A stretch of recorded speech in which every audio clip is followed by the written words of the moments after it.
وہ دنیا کے اس کو دھوکہ نہیں لگتا، اس کو ہر چیز کی حقیقت نظر آتی ہے، پھر اسے خوف خدا لاحق ہو جاتا ہے۔ تقویٰ کا جو ایک کیفیت ہے، تقویٰ ہر وقت وہ ڈرتا رہتا ہے، یخافون ربہم، وہ اپنے رب کے ناراضگی تے ایک خوف سا ہوتا ہے کہ کہیں رب ناراض نہ ہو جائے۔ اعوذ باللہ من الشیطان الرجیم، بسم اللہ الرحمن الرحیم، اللہم صلی علی سیدنا محمد معدن الجود والکرم وآلہ وسلم۔ سامعین و ناظرین اکرام، السلام علیکم ورحمۃ اللہ وبرکاتہ۔ آج کا ہمارا موضوع، کیا ہم آنکھوں والے ہیں؟ یعنی کیا ہم بینا ہیں؟ دیکھیں، یہ بڑا اہم سوال ہے، اور انسان بنیادی طور پہ اندھا پیدا ہوتا ہے۔ یہ بات میں نے پہلے بھی بتائی ہے، پھر بھی بتا رہا ہوں۔ انسان اندھا مطلب اس کو کچھ حقیقت نظر نہیں آتی، کیونکہ ہمارے پاس جو آنکھیں ہیں وہ تو مٹی کی بنی ہوئی ہیں، اور ہماری منزل تو نور ہے، تو جو بھی چیز باطن سے تعلق رکھتی ہے وہ ہماری سمجھ میں نہیں آتی، اور ہم اس سے اندھے ہوتے ہیں۔ پھر اللہ تعالیٰ ہمیں روشنی دیتا ہے، وہی جو کلام الہی ہے، یہ روشنی ہے۔ قد جاءکم من اللہ نور و کتاب مبین، اور پھر نور والا جو ہے، کتاب والا جو ہے، وہ بھی روشنی ہے، روشنی کا مینار ہے، قرآن اور رسول دونوں۔ اب ہونا یہ چاہیے کہ ہمیں روشنی کی تلاش ہونی چاہیے، اور ہمیں اپنی آنکھوں کو نورانی بنانا ہے۔ یہ مٹی کی آنکھیں، اور اس کو ہم نے بنانا ہے نورانی، نور والی آنکھیں۔ اس میں پھر وہ حدیث نوٹ کر لیں کہ میں اس کی آنکھیں بن جاتا ہوں، مجھ سے وہ دیکھتا ہے۔ تو بہرحال یعنی ایک بات تو یہ ہے کہ ہم اندھے ہیں، یعنی یہ ہمیں اس کا احساس بھی نہیں ہے نا۔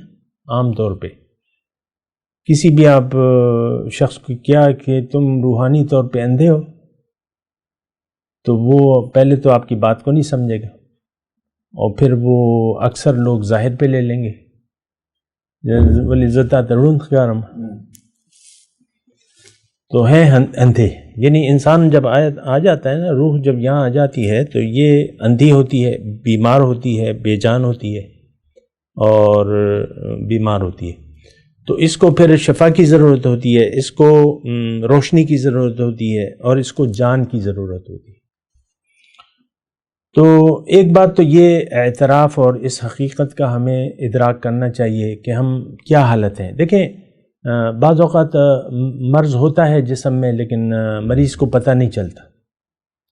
بعض اوقات یہ شوگر کا جو ہے، لوگوں کو یعنی بعض تو علامات آ جاتی ہیں، بعض نہیں آتی علامات۔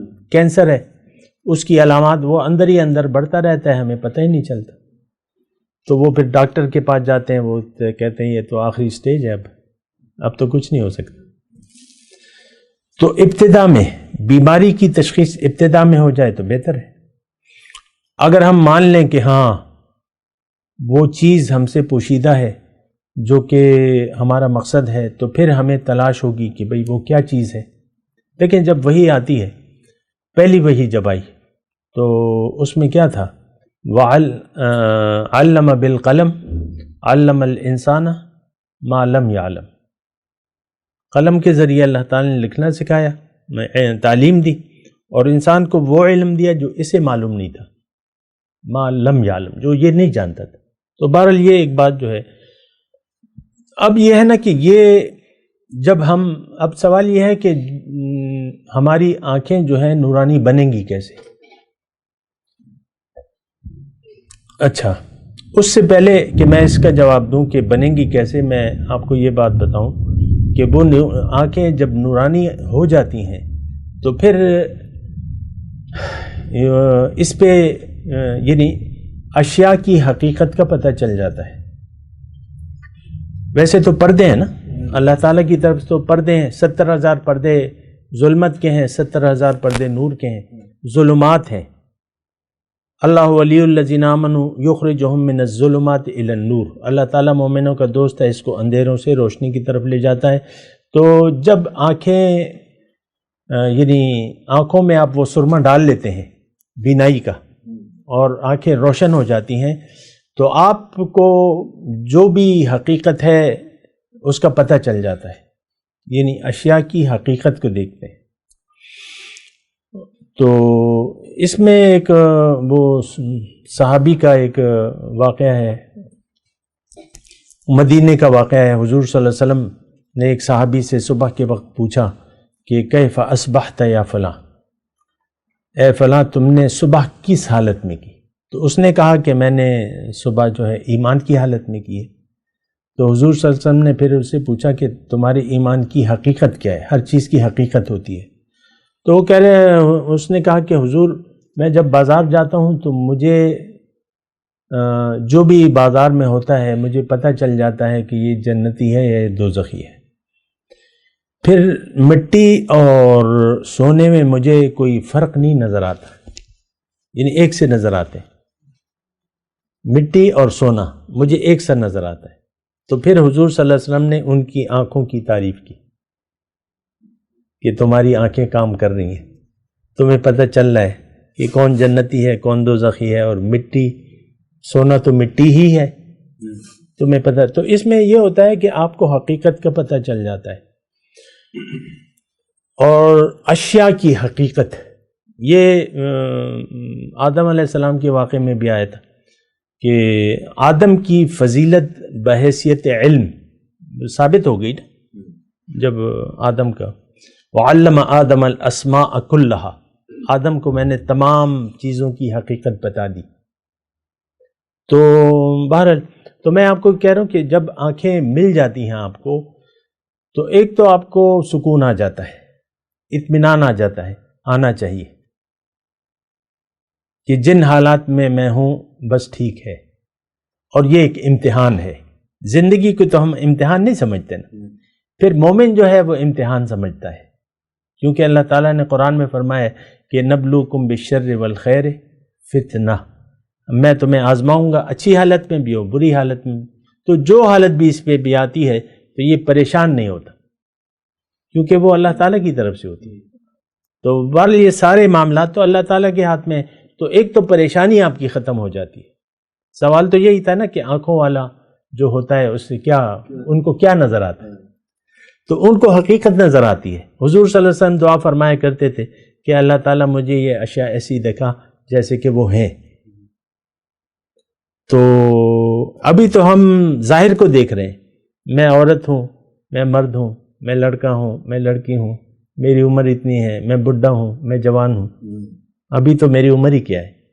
یہ جملہ کبھی سنا ہے؟ ابھی تو ہم نے کچھ دیکھا بھی نہیں ہے، ابھی میری عمر ہی کیا ہے؟ تو یہ ظاہر کے دھوکے میں، ظاہر کا دھوکے سے اللہ تعالیٰ نے ہمیں منع کیا ہے۔ یہ قرآن کی آیت ہے نا، فَلَا تَغُرَّنَّكُمُ الْحَيَاةُ الدُّنْيَا، ایسا نہ ہو کہ دنیا کی زندگی تمہیں دھوکے میں ڈال دے، اور دھوکے میں ڈال دیا ہے دنیا کی زندگی نے۔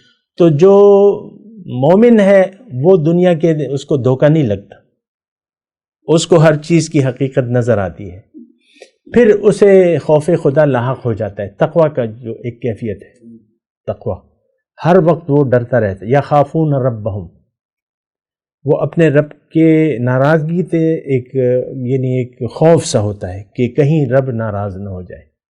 اب ہماری تو یہ کیفیت نہیں ہے نا، عام طور پہ رب ناراض ہو یا راضی ہو ہمیں کیا پرواہ ہے، ہماری زندگی تو ایسی ہے، اندھے ہے نا، انہم کانوا قوما عمین، ہم تو اندھے ہیں۔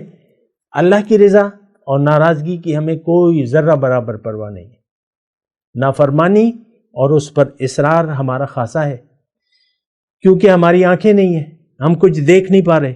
اب رسول صلی اللہ علیہ وسلم کی یعنی اسوہ حسنہ موجود ہے اور ان کی رسالت کا دور ہے، ہمیں اس کا احساس نہیں ہے۔ یہ دور رسالت محمدی صلی اللہ علیہ وسلم، ہم ان کے رسالت کے دور میں جی رہے ہیں، ہم پر واجب ہے کہ ان کی دعوت کو سنیں اور اس کو قبول کریں اور اس کا جواب دیں، لیکن اس کا تو ہمیں احساس ہی نہیں ہے، کیوں کہ ہم اندھے ہیں۔ جو آنکھوں والا ہے وہ تو دیکھتا ہے یار یہ تو دور رسالت ہے اور حضور کی دعوت قرآن اور سنت کی صورت میں میرے پاس موجود ہے، مجھے اس کو ماننا چاہیے۔ تو یہ پھر ایک تقویٰ کی کیفیت پیدا ہو جاتی ہے۔ اگر تقویٰ کی کیفیت نہیں ہے اس کا مطلب آپ اندھے ہیں، آپ کو کچھ نظر ہی نہیں آ رہا۔ دوزخ اور جنت موجود ہے۔ حضور صلی اللہ صبح ہی ایک کو میں سن رہا تھا، حضور صلی اللہ علیہ وسلم نماز پہ کھڑے ہوئے تھے، ایک قدم آگے بڑھے اور ہاتھ ایسے بلند کیا، تو پھر واپس کر لیا ہاتھ۔ تو صحابہ نے پھر بعد میں پوچھا کہ حضور آپ نماز میں کھڑے ہوئے تھے اور یہ ایک قدم آگے بڑھے پھر ہاتھ کو بڑھایا، یہ کیا معاملہ تھا؟ انہوں نے کہا جنت کا ایک خوشہ تھا، وہ میرے سامنے آیا، میں نے کہا چل توڑ لوں اس کو تمہارے لیے۔ اگر میں توڑ لیتا وہ کبھی ختم ہی نہیں ہوتا، کھاتے قیامت تک ختم نہیں ہوتا، لیکن پھر میں نے رک گیا نا۔ تو اب وہ ان کو نظر آ رہی تھی جنت، حدیث بالکل مستند ہے جنت کا خوشہ۔ تو یہ ساری نعمتیں ہمارے سامنے موجود ہیں، اور یہ جنت اور دوزخ ادھر ہی ہے، اس کو کمانا ہے یہاں پہ۔ ہم کما رہے ہیں دوزخ۔ آج کا مسلمان دوزخ کمانے کی فکر میں ہے، اس کو اس بات کا احساس بھی نہیں ہے۔ یہ دوزخ اس کی منزل ہے۔ دنیا منزل ہو گئی تو اس کا مطلب آپ نے دوزخ کو منزل بنا لی، اور اگر اللہ منزل ہو گئی اس کا مطلب آپ نے جنت کو منزل، آپ نے جنت جانا ہے۔ بہرحال یہ جب آنکھیں آ جاتی ہیں نا تو پھر انسان کے خیالات تبدیل ہو جاتے ہیں، اس کا ویژن بدل جاتا ہے، اور یہ پھر اللہ کی مرضی کے مطابق زندگی گزارتا ہے، اس کے خلاف زندگی نہیں گزارتا۔